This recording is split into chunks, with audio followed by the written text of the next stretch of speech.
ચોમાસામાં સૌથી વધારે બીમારીઓના ઘર થતા હોય છે તેવું વડીલોનું કહેવું છે. તેમાં પણ પ્રાણીઓને સૌથી વધારે બીમારીઓ થતી હોય છે.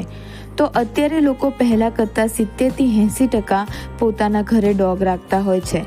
તો ચોમાસામાં ડોગની સારવાર અને દેખરેખ વધારે કરવી જોઈએ.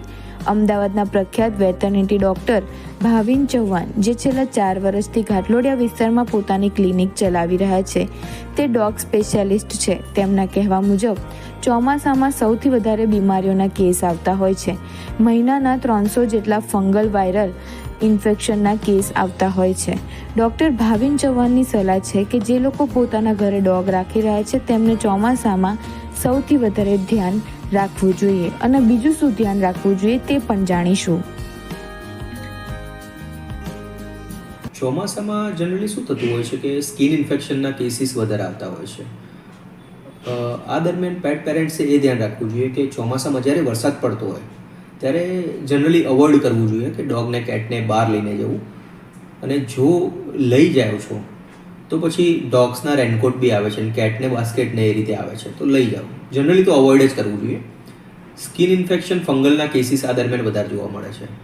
ઇવન ચોમાસું પતી જાય, મીન્સ કે વરસાદ પડતો હોય ત્યારે તો બિલકુલ નહીં, અને પાણી ભરાયેલું હોય કે એવામથી બી તમે સપોઝ લઈ જાઓ છો તો વોક કરવા જાઓ ત્યારે કાં તો પોસિબલ હોય તો ડોગને શૂઝ એમના આવે છે તો શૂઝ પહેરાવીને લઈ જાઓ, યા તો પછી જો પોસિબલ નથી તો જ્યારે બી લઈ જાઓ સૂસુ પોટી કરવાને તો આયા પછી એનું ક્લોરેક્ઝિડિન અથવા તો બીટાડીન સોલ્યુશન વડે ડાયલ્યુટ કરીને એના પોસ ક્લીન કરવા જરૂરી હોય છે.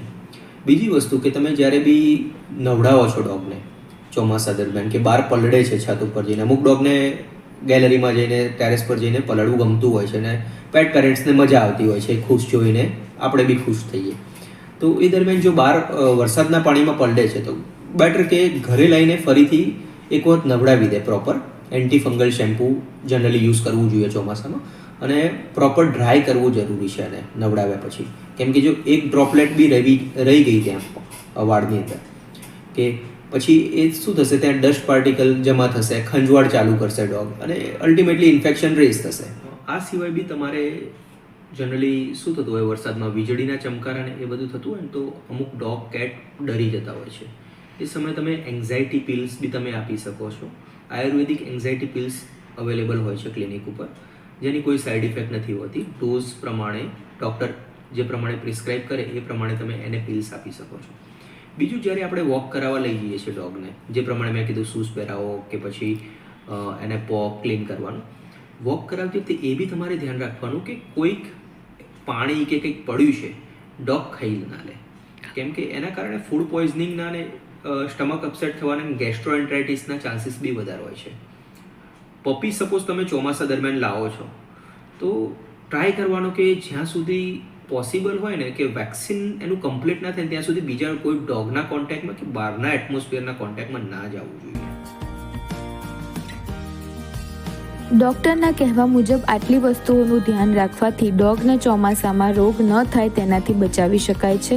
અને સૌથી વધારે તેમના પગ અને કાનનું જ ધ્યાન રાખવું જોઈએ, કારણ કે ઇયર ઇન્ફંગલ અને વાયરલ ઇન્ફેક્શન સૌથી વધારે ત્યાં જ થતા હોય છે. ડૉક્ટરના કહેવા મુજબ તેમની જોડે સૌથી વધારે વાયરલ ઇન્ફેક્શન અને ઇયર ફંગલના જ કેસો આવતા હોય છે. સાથે તમારા ડોગને તમે પરિવારના સદસ્યની જેમ રાખો છો તો તેમની દેખરેખ પણ ચોમાસામાં એ જ પ્રકારે કરવી જોઈએ, જેનાથી કોઈ પણ રોગ તેમની નજીક આવે નહીં.